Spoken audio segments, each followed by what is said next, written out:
Let's start off with Elena. Elena, how has Hollande's victory gone down with other foreign observers of France then?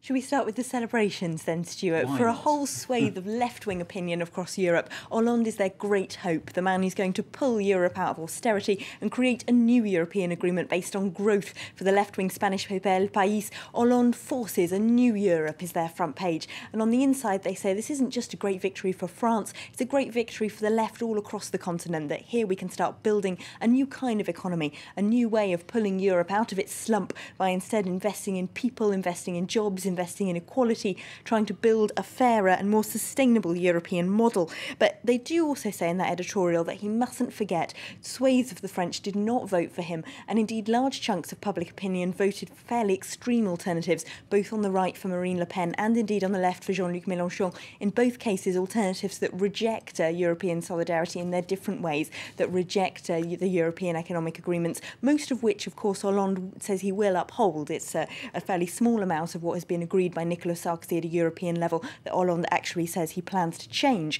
And so he's got to win over those people. He's got to create some kind of proposals that can unify what's now a very divided French electorate. The Guardian also has a similar sort of line over in Britain on its front page, in celebratory mood on the front page, with a headline saying President Hollande vows to change the course of Europe, and their editorial calling him exactly the change that France needs, saying it's a stunning victory, like the Spanish paper, for the left all over the continent and for growth and fairness in itself.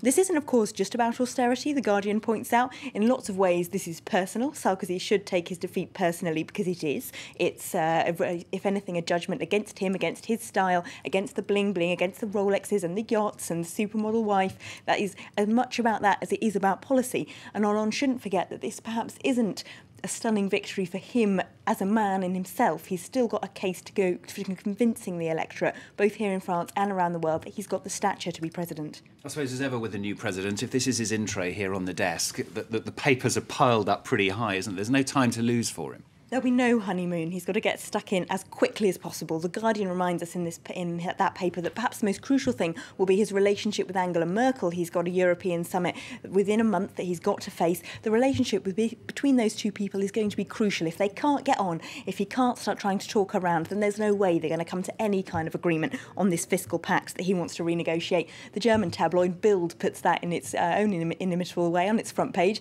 Good morning, Chancellor. Their front page says, this is now the most important man in your life.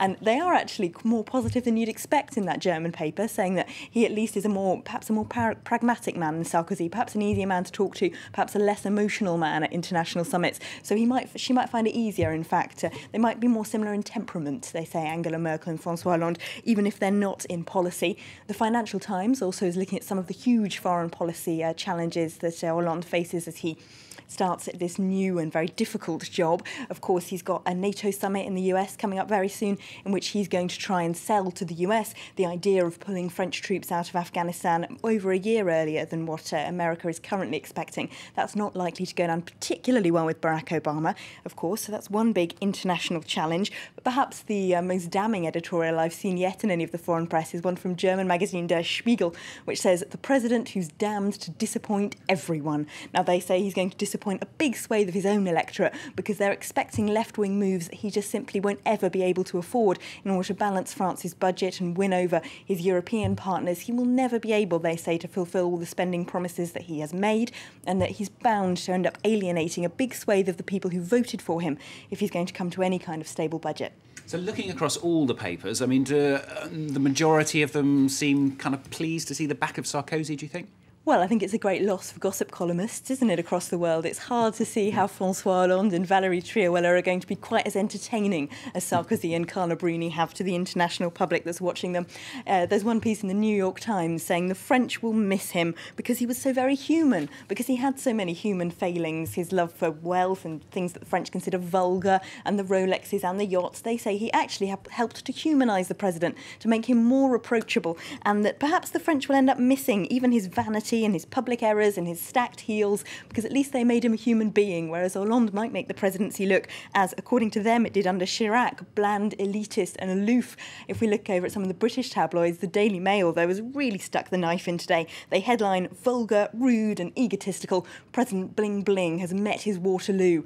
Now, they complain a lot inside about how much press coverage his marriage to Carla Bruni and their holidays and their wealthy lifestyle got. Of course, the Daily Mail played more of a role than most people in keeping that in the public eye and in the headlines. It has, of course, fascinated them, but they've really dug the knife in now. And they also talk about Valerie Trierweiler in there. So, of course, she's sparked a lot of fascination from the international press of what you can expect from her. But they do say that while she looks glamorous, she might not be quite as entertaining. Elena, thank you very much.